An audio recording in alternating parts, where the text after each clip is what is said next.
Hello everyone, it's Farket here, and in this video what I'm going to do is go over the patrol routes that I did a long time ago, maybe about 3 or 4 years ago, and match it up with the forest map mod, because it shows where the enemies go.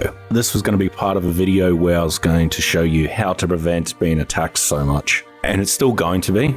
Though, after I imported this footage and matched up with the patrol routes, I thought I would cover this in a separate video. So the mod can be found on MODAPI, and it just gives you a map of the forest map, the website one. And you can list things just like the map on the website, except it's in-game. It is much better than the map that you find in the game, though it could be considered cheating or whatever, though it's up to the individual. Now, one of the first things I noticed when I did it is that there's a lot of patrol routes that I missed. I think it took about 2 to 3 hours of constantly following them around to see which way they'd go. Now, this might be a bit immersion breaking, but there's points where they walk to. The devs probably coded it in that they walk to this point, then this point, and it's probably just coordinates that they've entered in. Though from what I can tell is that the patrol routes are fairly accurate, though I don't think it matters too much because the enemies will go for you no matter what you're doing. Now, there's 2 example videos here. There's one where I've just started a fresh character in hard survival, and then the next one is on the season 5 save where I spent about 280 days on it.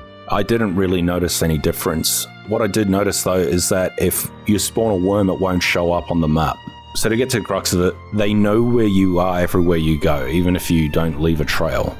It might not be that realistic, though it makes sense from a game developer's perspective, I believe. And it's hard to speak as a game developer because I'm not one. Though, if you had 100 enemies just searching for you on the game, it would quite heavily affect performance of the game. To make the world seem more alive and that there's actual enemies after you, they have to make them follow you. So from what I can tell, I think there's like 4 or 5 groups. There's one that's always patrolling. There's one that's sleeping or stationary far away from you. There's one that is coming right up to you, and the rest are like 100 meters away. That's what I think it is. I don't know if I got my numbers right. I'm doing this off the top of my head. Now, when I did this as well, I used a timescale console command, which basically changes the amount of time that passes by. So timescale 1 is the game time. If you type in timescale 2, it doubles the speed, and timescale 5 and 10 and so on. I ran most of this on timescale 5 or timescale 10 just to speed it up. Otherwise, it would be a much longer video. Towards the end of the footage, I decided to run somewhere and then kind of work out how long it took for them to get a quarter of the length of the map towards me. I only took one group about 3 minutes.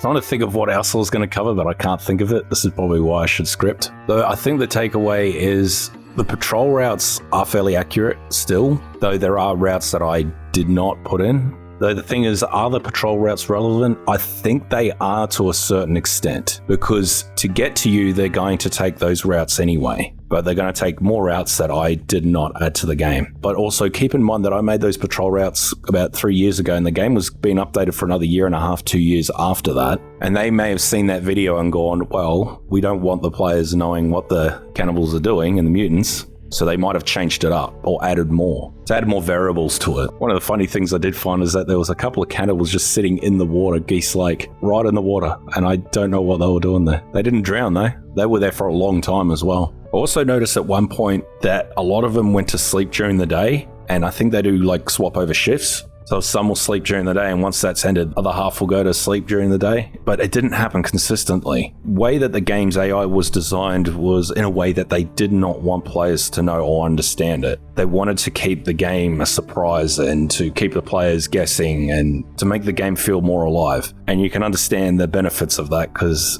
you don't know what they're doing in this game. Every other survival game I've played, it's always the same thing. It's pretty much coded like this. If enemy C player, attack player, and that's pretty much it. But in this game, it isn't like that. One of the beauties of it. So in conclusion, I'd still pay attention to the patrol routes, though build your base in a way that makes it difficult for them to access. And also, because they know where you are, the longer you spend anywhere, they're going to find you. So when you're doing log farming, if you use dynamite and take down 4 or 5 clumps of trees at a time and send them back on a zip line, you'll be gone before they get there. If you're doing it with a boat, there's a good chance that by the time you fill the boat, they're going to be there. Also, every time you sleep, save, reload, it resets the enemies. I should record that. I'll record that and put that in the video as well. Anyway, if you like this video, make sure you like and subscribe. Cheers.